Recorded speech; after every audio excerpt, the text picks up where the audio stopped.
নমস্কার, welcome to astro console. আজকের বিষয় হলো কন্যা রাশির মাসিক রাশিফল জুলাই 2025। এই মাসে কেমন যাবে, অর্থাৎ জুলাই মাসটা কেমন যাবে কন্যা রাশির। প্রথমেই বলবো কি সুখবর, সব থেকে চরম সুখবর হলো যে লগ্নপতি বুধ একাদশ ভাবে আছে। তো একাদশ ভাবটা যেহেতু আয় ভাব ও লাভের ভাব, তাই আয় ও লাভ খুব বেশি পরিমাণে হবে, মানে মানে আশার থেকে বেশি হবে। অর্থাৎ যেমন আমরা আশা করব তার থেকে বেশি হবে আয়। তো আয় বৃদ্ধির জন্য এটা একটা সুখবর, কারণ এই জুলাই মাস জুড়ে বুধ, লগ্নপতি বুধ একাদশ ভাবেই থাকবে। তাই জুলাই মাসটা অতীব শুভ মাস কন্যা রাশির জন্য। তো এছাড়াও আরও অনেক সুখবর আছে, সেটা আমি আলোচনা করছি। তবে তার আগে একটা কথা বলবো যে মাসের শেষের দিকে 17 জুলাই রবি চলে আসবে একাদশে। তো দ্বাদশপতি একাদশে চলে আসবে, এটা একটা ভালো ভালো খবর। কী জন্য ভালো সেটা বলে রাখছি, পরে বলবো। আর 26শে জুলাই শুক্র চলে যাবে, রাশি চেঞ্জ করে চলে যাবে নবম থেকে দশমে, অর্থাৎ বৃষ থেকে মিথুনে চলে যাবে। 29শে জুলাই মঙ্গল চলে যাবে রাশি পরিবর্তন করে একেবারে তোমাদের সিংহ থেকে লগ্নে আসবে, কন্যায় আসবে। তো এটা একবারে মাসের শেষের দিকে হবে, তাই এর ফলাফলটা, এর প্রভাবটা খুব কম পড়বে। তাই এটা নিয়ে পরবর্তী মাসে আলোচনা করব। তো এবার যেটা আলোচনা করছি যে এই যে চেঞ্জের কথা বললাম, আর যেটা সবথেকে ইম্পর্টেন্ট যে পয়লা জুলাই দিনটাতে আমাদের কোন কোন গ্রহগুলো কোন কোন ভাবে আছে সেটা একবার বলে রাখি। শনি আগের মতনই মীন রাশিতে আছে, রাহু কেতু সিংহতে, আর ওদিকে কুম্ভতে রাহু কেতু সিংহে, মঙ্গল সিংহে, বুধ একাদশভাবে কর্কট রাশিতে বলেছি, আর রবি বৃহস্পতি মিথুনে আছে তোমাদের দশম ভাবে, আর শুক্র আছে নবম ভাবে। তো এই হলো গোচর, এবং এর হেরফের খুব একটা হবে না একবারে মাসের শেষে, যে দিন কটায় বললাম, অর্থাৎ 26, 29 আর 17, এই 3টে দিনে 3টে গ্রহ রাশি চেঞ্জ করবে। তার ইম্প্যাক্ট খুব কম পড়বে মাসের শেষের দিকে প্রায়, তাই এটা নিয়ে আলোচনা না করলেও চলে। তো আমি এবার আলোচনা করছি যে তাহলে একেবারে লগ্ন ভাব থেকে একেবারে দ্বাদশ ভাব পর্যন্ত আলোচনা করব, খুব সংক্ষেপে আলোচনা করব, এবং কি ফলাফল হবে যেগুলো আমাদের জন্য জরুরি সেগুলো আমি আলোচনা করে চলে যাব। ঠিক আছে, শুরু করছি। তাহলে 1 নম্বর ভাব লগ্ন ভাব আর দশম ভাব, এই দুটো ভাবেরই নিয়ন্ত্রণ করে আমাদের লগ্নপতি বুধ, আর তিনি এখন আছেন একাদশ ভাবে। সুতরাং কর্মের জন্য উন্নতি, কর্মে লাভ, কর্মে সাফল্য, কর্মে বাধা দূর হবে, অর্থাৎ কর্মে প্রমোশন, কর্মের যা আমরা চাই, কর্ম সংক্রান্ত বিষয় যা চাই, কর্ম থেকে এমনকি যেমন পরিমাণ আয় চাই সেটাও কিন্তু এই মাসে হবে। অর্থাৎ মনের ইচ্ছা মতন আমরা আয় করতে পারবো। আর তার সঙ্গে রবি থাকার জন্য আমরা কি করতে পারবো, রবি থাকবে মাসের শেষ প্রায় 17 জুলাই থাকবে, 17 জুলাই থেকে। তো চিন্তার কিছু নেই, সেটাও একটা ভালো ব্যাপার। আমি যখন রবির কথায় আসবো তখন বলবো। তাহলে মোটামুটি আয়ের জন্য ভালো এটা বলবো, আর শরীর স্বাস্থ্যের জন্য ভালো।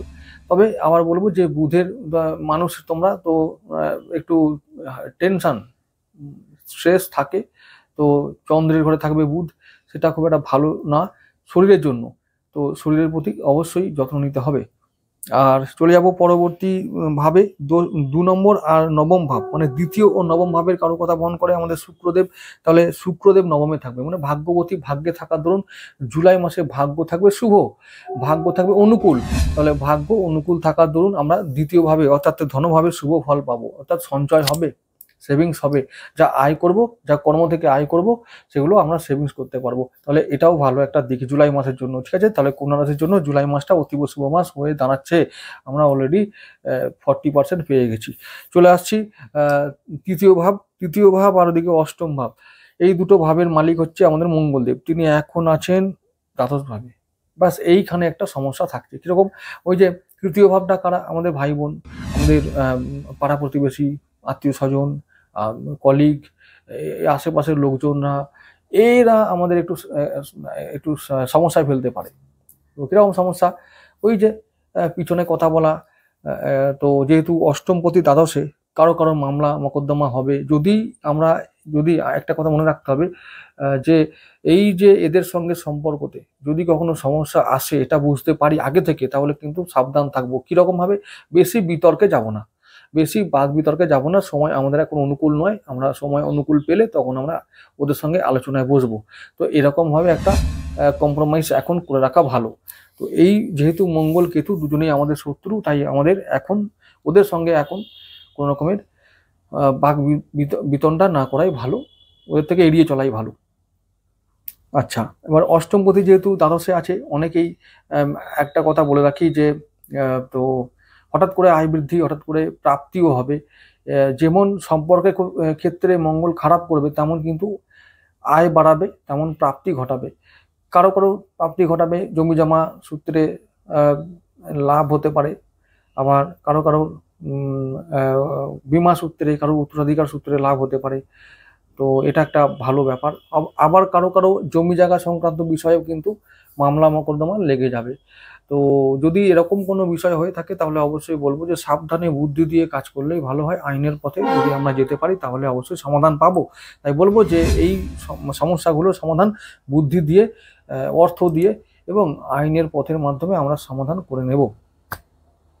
আবার একটা কথা বলি, কথা হলো যে যে যদি মামলা মোকদ্দমা হয়ে থাকে, তাহলে আমরা জিতবো কিনা। জেতার চান্স খুব বেশি আছে, কারণ এই যে বললাম, আমাদের শনি, ষষ্ঠপতি শনি এখন সপ্তমভাবে আছে, তো আমাদের জেতার সম্ভাবনা আছে। তাই আমরা যদি হয়েও থাকে বাদ বিবাদ, তাহলে কিন্তু আমরা জিতবো, মানে কন্যার মানুষেরা জিতে যাবে। তাই চিন্তার কিছু নেই। তবে বিতর্ক এড়িয়ে চলাই ভালো। মামলা আমাদের হাতেই থাকবে। চলে আসছি পরবর্তী ভাব, যে চতুর্থপতি আর আমাদের সপ্তমপতি। আমাদের সপ্তমপতি চতুর্থপতি আমাদের আছে এখন দশম ভাবে, মানে বৃহস্পতি কথা বলছি। তাহলে বৃহস্পতি আমাদের মোটামুটি শত্রু নয়, মিত্র নয়, এরকম একটা গ্রহ। অশুভ গ্রহ যেহেতু নয়, তাই তাকে নিয়ে ভয় পাওয়ার কিছু নেই। তিনি এখন বরং ব্যবসা বাণিজ্য ভালোই দেখবেন, দাম্পত্য সম্পর্ককে ভালো রাখবেন, ঘরের শান্তি, মানসিক শান্তি বজায় রাখবেন, মায়ের শরীর স্বাস্থ্যের দিকে নজর রাখবেন, মানে ভালো থাকবে মায়ের শরীর স্বাস্থ্য, এবং বন্ধু বান্ধবদের সঙ্গে সম্পর্কটা ভালো থাকবে, চলে যাবে কোনো রকম। তো এটা ভালো ব্যাপার। যেহেতু ওখানে আবার দ্বাদশপতি আছে, মানে আমাদের সপ্তমপতির সঙ্গে, তাহলে যারা বলবো ব্যবসার ক্ষেত্রে, যারা এক্সপোর্ট ইম্পোর্টে ব্যবসা করো, যারা দূরে কোনো কোম্পানির সঙ্গে বা বিদেশি কোনো কোম্পানির সঙ্গে ব্যবসা করো, বা যারা বিদেশি মুদ্রার ব্যবসা করো, শেয়ার মার্কেটে ব্যবসা করো, তাদের জন্য কিন্তু ভালো একটা সময় চলছে। ইনভেস্ট করলে রিটার্ন পাবে, এটা মনে রেখো। রিটার্ন পাবে এবং ভালো ইনভেস্ট করো, আগামী সময়ে এটা এগুলো ফল দেবে। তো এগুলো মনে রেখো। ব্যবসার ক্ষেত্রে ভালো ফল এখন আমরা পাবো, এটা অনিবার্য সত্যি। কারণ কোনো রকম মানে একদম ভয়ের কিছু নাই, চিন্তার কিছু নাই। কর্ম থেকে উন্নতি হবে, ব্যবসা থেকে উন্নতি হবে, পেশায় উন্নতি, চাকরি বাকরি নতুন পাবো, এরকম একটা সময় আসছে। ইনভেস্ট করলে রিটার্ন পাবো, সময় আসছে জুলাই মাসটা, ঠিক আছে? তো চিন্তার কিছু নেই। যারা বুদ্ধি রাখো, যাদের সাহস আছে, যারা অর্থকে এবং সময়কে এবং বুদ্ধিকে সঠিকভাবে ইউজ করতে পারো, তারা জিতবে, এটা আমি বলে রাখলাম, ঠিক আছে? বেশ, বাকিরা ফেলু। যারা অর্থ, সময় এবং বুদ্ধিকে কাজে লাগাতে পারে না, তারা এই জগতে ফেলিওর। তাদেরকে নিয়ে কথা বলাই উচিত না। কি করা যাবে, তাদেরকে ওই রকমই করে থাকতে হবে, যেমন জুটছে তেমন চলবে, যেমন চলছে তেমন চলবে, এই ব্যাপার। যাই হোক, চলে আসছি পরবর্তী ভাব। পঞ্চম ও ষষ্ঠপতি আমাদের সপ্তম ভাবে আছে। পঞ্চমপতি সন্তানের জন্য ভালো। তাহলে শনি আমাদের এখন সন্তানের জন্য ভালো ফল দেবে, শিক্ষার জন্য, প্রেমের জন্য ভালো ফল দেবে, শত্রু পীড়া থেকে মুক্তি দেবে। কারো কারো দাম্পত্য অশান্তি একটু লাগতে পারে, তবে সেটা খুবই সাময়িক একটা ব্যাপার। খুব মানে এরকম, মানে খুব বেশি পর্যায়ে যাবে না, কিছু কিছু কম্প্রোমাইজ করতে হবে। তো এটা আমি মনে করি যে যদি কম্প্রোমাইজ করে নেওয়া যায় তো ভালোই হবে। খুব বেশি কিছু মারাত্মক পর্যায়ে যাবে না। তো তবুও একটু সাবধান থাকাই ভালো। শত্রু পীড়া থেকে মুক্তি, ঋণ শোধ, ব্যবসা করব, ঋণ শোধ করব, চুক্তি করব, মানে নতুন ব্যবসায় নতুন নতুন চুক্তি আসবে, অর্ডার আসবে, নতুন কারোর সঙ্গে কন্ট্যাক্ট হবে, ডিল হবে। তো সেগুলো পালন করব, মানে ডিলগুলোকে ফাইনাল করব। আর তারপরে আমরা কি করব, কিছু আয় করব, এবং আয় করে আমরা শত্রুর পীড়া থেকে মুক্তি পাবো। আয় মানে টাকা থাকলে মুক্তি হয়, শত্রু ভয় পায়। আর এদিকে ঋণ শোধ করব। এবং স্বাস্থ্যেরও কোনো ব্যাপার নয়, স্বাস্থ্যও বলেছি যে জুলাই মাসে মিডিয়াম স্বাস্থ্য থাকবে, স্বাস্থ্য ভালো থাকবে, চিন্তার কিছু নেই। আর পঞ্চমপতি বললাম সন্তানের জন্য ভালোই থাকবে, যা কাজ করব সেগুলো ভালোর দিকেই যাবে, রেজাল্ট ভালো আনবে আগামী দিনে। তো এই যে এই সপ্তাহটা, মানে সরি, এই মাসটা, জুলাই মাসটা কন্যার জন্য অতীব একটা শুভ মাস হিসাবে আসছে। তো তোমরা যারা, আমি বলবো যে ইনভেস্টমেন্ট জানো করতে, করো। শেয়ার মার্কেট, লটারি, জুয়া, সাট্টা, এক্সপোর্ট ইম্পোর্ট, বিদেশি কোম্পানি, বিদেশি ডলার, এই সমস্ত জায়গায় যারা ইনভেস্ট করতে জানো তারা করো। এমনকি যারা ট্রাভেল এজেন্সিতে কাজ করো, যারা ট্রান্সপোর্টে কাজ করো, যারা ম্যানেজমেন্টে কাজ করো, যারা এজেন্সিতে আছো, যে কোনো এজেন্সি, তারপরে হচ্ছে যে আইন আদালত, কোর্ট কাছারি, হসপিটাল, এই সমস্ত ক্ষেত্রে যারা চাকরি করো, সোশ্যাল মিডিয়া, সাংবাদিকতা, প্রকাশনা, এই সমস্ত জায়গায় যারা কাজ করো, তাদের পক্ষে খুব মঙ্গলজনক মাস হবে এই জুলাই মাস। তো বলে রাখলাম। এমনকি যারা রিসার্চ করো, যারা গোয়েন্দা, যারা বিজ্ঞানী, যারা মানে অঙ্ক করে, অঙ্কের মাস্টার মশাই বা গণিত নিয়ে চর্চা করে, যারা মানে হচ্ছে যে যারা ছাত্রছাত্রী তাদের জন্য এটা ভালো মাস। এটা যারা সেলফ এমপ্লয়েড তাদের জন্য একটা ভালো মাস। এই মাসটা সবার জন্য একটা ভালো ফল এবং শুভ ঘটনা নিয়ে আসবে। অনেকগুলো শুভ ঘটনা আনবে যেগুলো আগামী দিনে আমাদের ভালো প্রভাব ফেলবে আমাদের জীবন ও ভাগ্যে। তাহলে এই সপ্তাহ এই মাসে লাকি নাম্বার হলো যে 5, 8, 6, এগুলো মনে রাখবে। আর লাকি কালার যদি হয় তাহলে নীল, সাদা, সবুজ এই রং এবং এই নাম্বারের মধ্যে থাকবে, তাহলে দেখবে পজিটিভ এনার্জি পাবে এবং সাকসেস হওয়ার রেট বেশি থাকবে। তাহলে সবাই ভালো থেকো, দেখা হবে আবার আগামী ভিডিওতে। নমস্কার।